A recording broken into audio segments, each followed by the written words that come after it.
একদিন একটা ছোট শুকরকে কসাইখানাতে নিয়ে যাওয়া হয়, কিন্তু সেখানে যাওয়ার পর সে মনে করেছিল সে তার বাড়িতে পৌঁছে গেছে। কিন্তু তখনই সে তার সামনে অনেকগুলো মৃত শুকরকে ঝুলে থাকতে দেখে সে এতটাই ভয় পেয়ে যায় যে সে সেখানেই অজ্ঞান হয়ে যায়। এরপর যখনই তার জ্ঞান ফিরে তখনই সে সেখান থেকে পালাতে পালাতে অনেক বড় একটা শহরের মধ্যে চলে যায়। কিন্তু তখনই সে দেখতে পায় সেই শহরের সব মানুষেরাই শুকরের মাংস খাচ্ছে। এমনকি সে একটা ভয়ঙ্কর কসাইয়ের মূর্তিকে দেখে আবারও প্রচন্ড ভয় পেয়ে যায়। ঠিক তখনই হঠাৎ করে সে একটা ছেলেকে দেখতে পায় যে একটা বিড়ালকে অনেক ভালোবেসে কোলে নিয়ে অনেক আদর করছিল, যা দেখার পর শুকরটা অনেক অবাক হয়ে যায়, কারণ তার বিশ্বাসই হচ্ছিল না যে মানুষেরা বিড়ালকে এতটা ভালোবাসে। এটা দেখার পর তার সাহস বেড়ে গেলে সেও মানুষের ভালোবাসা পাওয়ার জন্য একটা পশু পাখির দোকানের মধ্যে ঢুকে যায়। তখন সে ওই দোকানের মধ্যে অনেকগুলো পশু পাখিকে দেখতে পায়, যা দেখার পর সে অনেক খুশি হয়ে যায়, কারণ শুকরটার মনে হচ্ছিল কোনো মানুষ তাকেও পালার জন্য এখান থেকে নিয়ে যাবে। ঠিক তখনই সেখানে একজন লম্বা চুলওয়ালা মানুষ চলে আসে। সে একটা কুকুরকে এখান থেকে কিনতে চাইছিল। এজন্য ছোট শুকরটা বুদ্ধি খাটিয়ে তার পায়ের কাছে গিয়ে তার পাটাকে জড়িয়ে ধরে। এরপর কুকুরটাকে না নিয়ে তাকে এখান থেকে নিয়ে যাওয়ার জন্য নিজেকে কিউট দেখানোর চেষ্টা করতে শুরু করে দেয়, কিন্তু সেই লোকটা তাকে লাথি মেরে ফেলে দেয়। এরপর সেখানে একজন বৃদ্ধা মহিলা চলে আসে।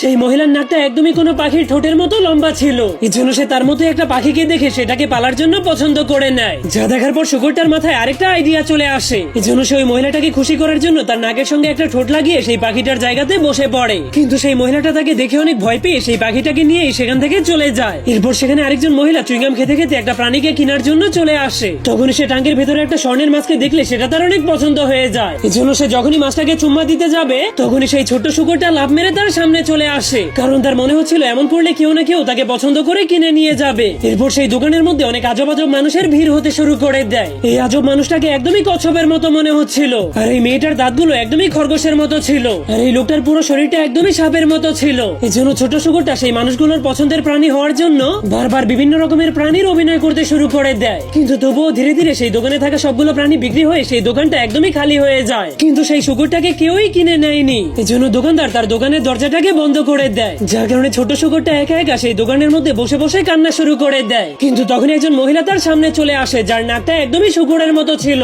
এজন্য সে ওই শুকরটাকে পালার জন্য নিয়ে যায়।